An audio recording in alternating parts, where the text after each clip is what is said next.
said it before, you can't beat what you can't block. The Jacksonville Jaguars learned that today. We'll talk about it here on a postcast edition of Locked On Jaguars. You are Locked On Jaguars, your daily Jacksonville Jaguars podcast, part of the Locked On Podcast Network, your team every day.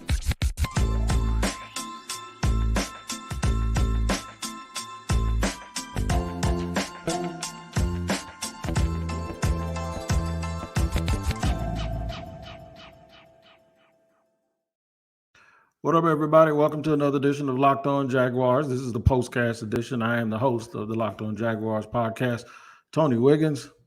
The Locked On Jaguars is your team every day, and we thank you for making us your first listen. A quick reminder that we are free to subscribe to on our YouTube page. Make sure you tap in every single time we drop an episode. And the way that you can do that is to like, subscribe, and make sure you hit the bell to get notifications anytime we drop an episode. Wherever you get your podcast, if you listen to audio podcasts, check in there too to make sure you don't miss an episode. Shout out to the everydayers. Not a good day, but I'm glad you joined us here on the postcast edition.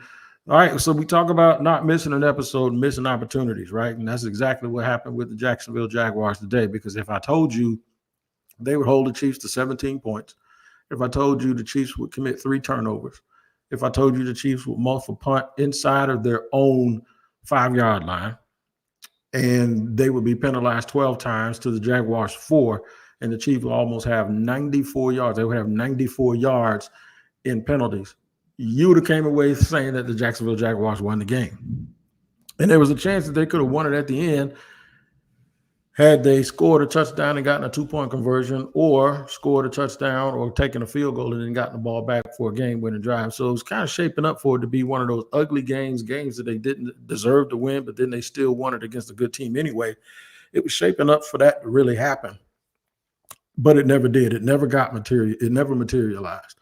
They lost this game in the trenches on offense. They couldn't block people, and I think it started to affect the play calling. There are a lot of people right now calling for Press Taylor to be removed already as the play caller.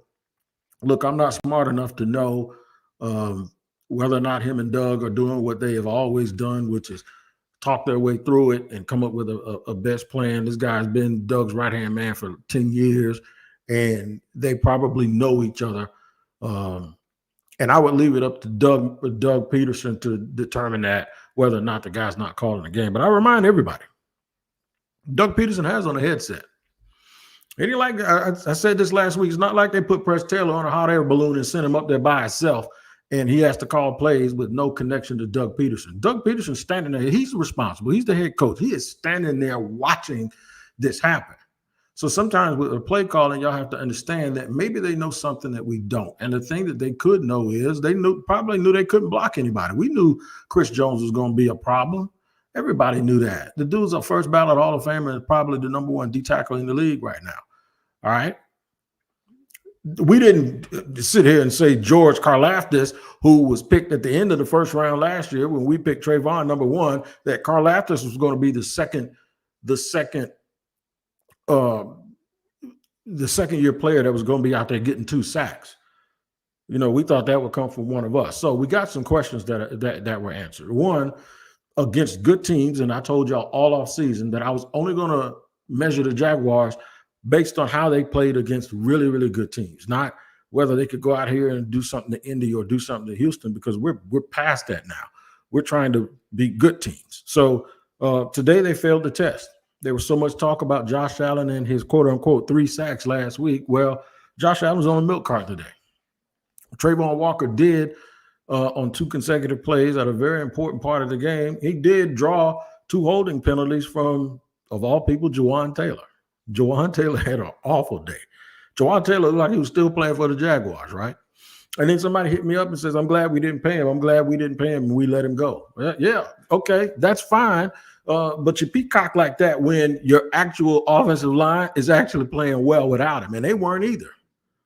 They weren't playing well. And that is a big problem moving forward. Yeah, they're not going to see Chris Jones every week. They're not. They're not going to see Chris Jones every week. But I will tell you what, I'll tell you this. If they're going to be elite, they better find a way. I never thought I'd hear people say it. I was on the press elevator coming out of the press box. And you know what I heard people say? Well, they're going to get Cam Robinson back. Are you serious? Is that where we are now? We're sitting here. Everybody wanted to run Cam out of here. So we're sitting here and we're hoping that Cam, somebody just said it right here on the live. Scott Swayze says free Cam Robinson. Okay. Cam Robinson had to stop doing stuff that you ain't supposed to do in order to be here. I'm not so sure they have their bookend or these great offensive linemen on the team right now. I'm not sure that they have the guys that's going to take them to the Super Bowl. The interior of the line was atrocious. They couldn't run. It got so bad that they got down on they were on the 2-yard line, first and goal. They got a pass interference penalty in the end zone. They didn't run the ball once. Not once. And they kept trying to outflank them and trying to go outside. The Chiefs are too fast for that. They ain't letting you get outside on them. They're not letting you get outside. They stunk offensively today. And that includes 16. We got to be honest. Tyler Pearson says that Trevor Lawrence is overrated. I wouldn't go that far with it. But he definitely has to play better in these big games because you're going to get people like Shady McCoy that's going to bump their gums and they're going to sit there and say that he's not very good. These are the games that matter, the games against really, really good players and really, really good teams. These are really the ones that matter. All right, so we're going to talk on the second half of this postcast. We're going to get into why you can't beat what you can't block and try to pick player of the game on offense and defense. And then I have a little bit of I told you so moment. But until then, man, we just got to try to figure something out. We got to figure out what we are going to do as a team and as a Jaguars community if they can't block people. If they can't block people, it is going to be a major, major problem and major, major issue moving forward.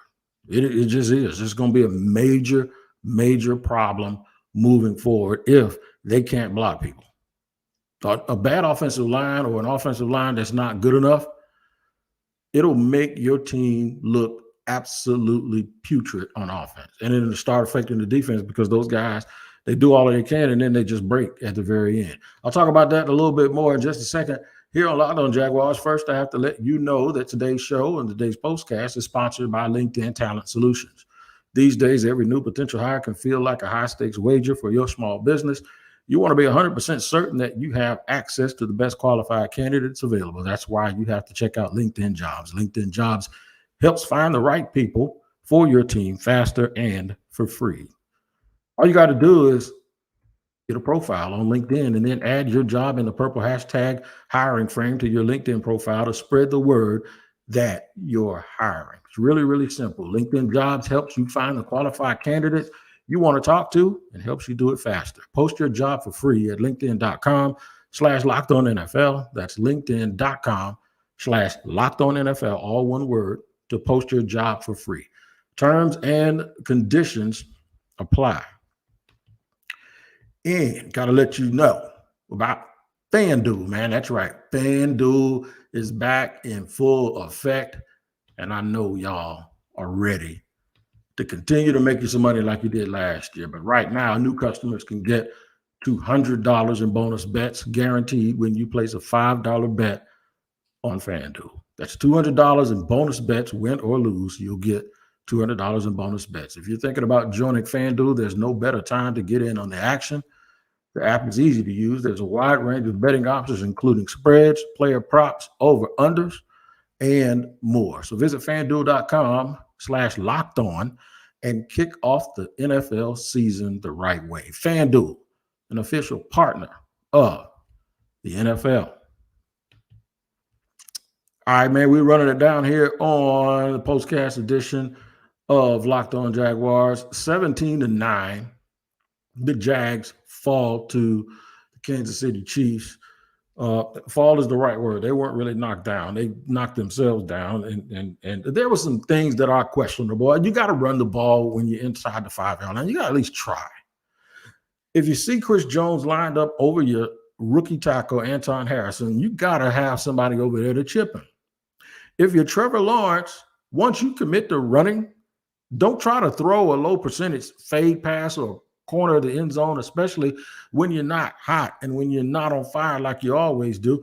I much rather you just turn into Trevor from Clemson and start running the ball. Just get gritty with it, man, and start running. Patrick Mahomes does it all the time.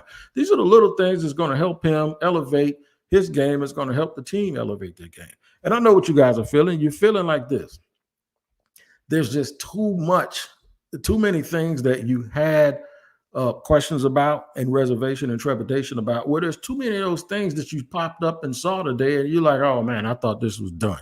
Everybody thought the offensive line woes were over.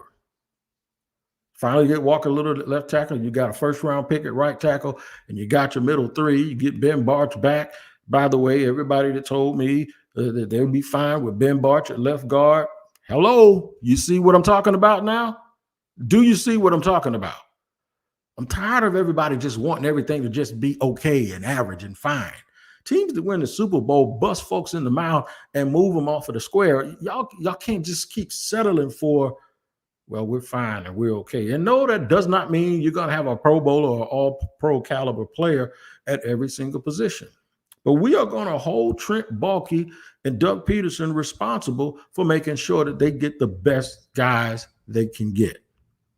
And I don't think that's what they did when it came to the left guard position. Luke Fortner, you got to keep playing better. You got to get stronger. I don't know how you get stronger when you're in your 20s. If you came into the league and you were known as a technician and you're not really a physical guy. Brandon Sheriff, you got to be better. You got to play better. You got to lead the pack. And then the Jaguars, the receivers. As much as I like their group, and I argued, shout out to my man Antoine Winfield, because I argued against this so freaking much. I'm almost sitting there thinking they need a big guy in that group. They need a big 6'3".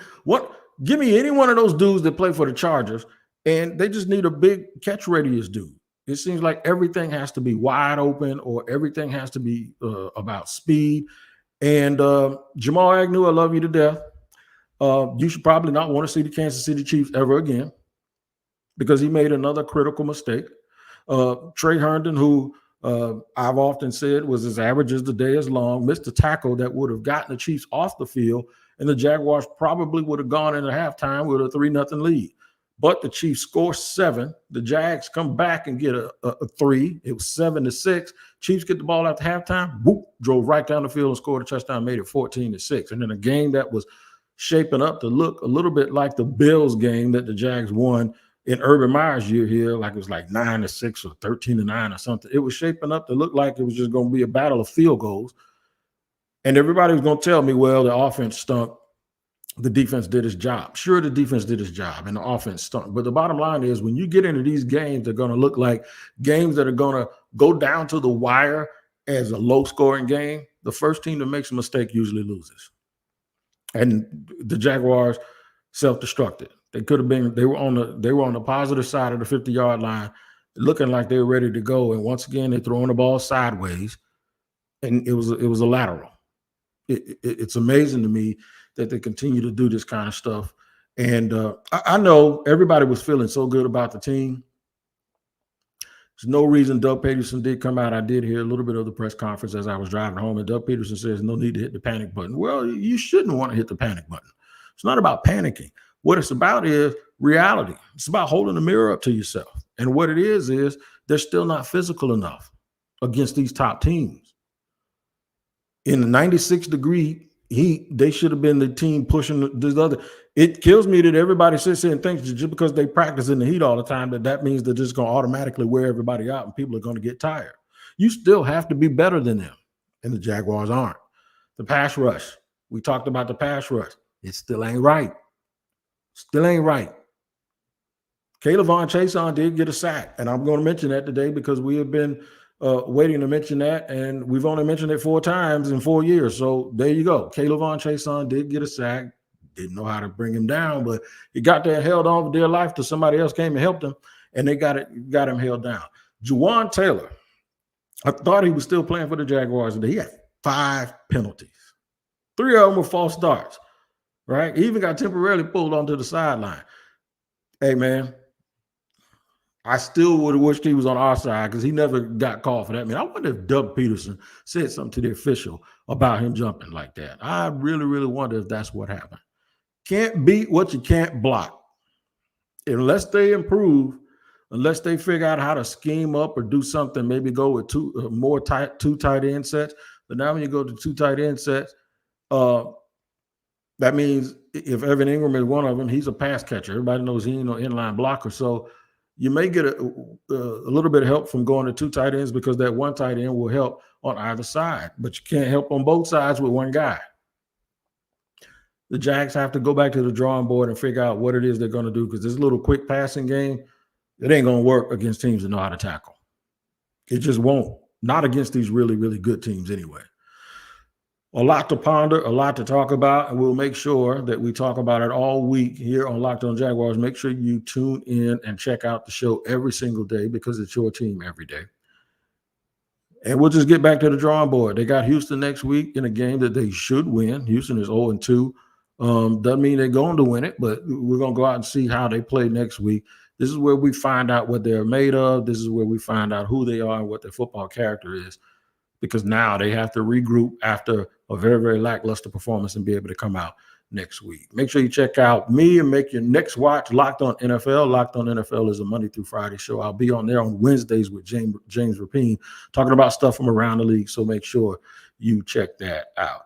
All right, so tune in tomorrow because we'll have more. I'm sure I'll read through some of these comments, man, and I'll do the best job I can to answer you all. Make sure you check me out on social media as well. Jags fall 17-9, and it's a game that they could have won, even though it would have still had me on here telling you that they got some problems that they really have to solve if they're going to do what we all think they can do. All right, till tomorrow. We'll see you tomorrow on Locked On Jaguars.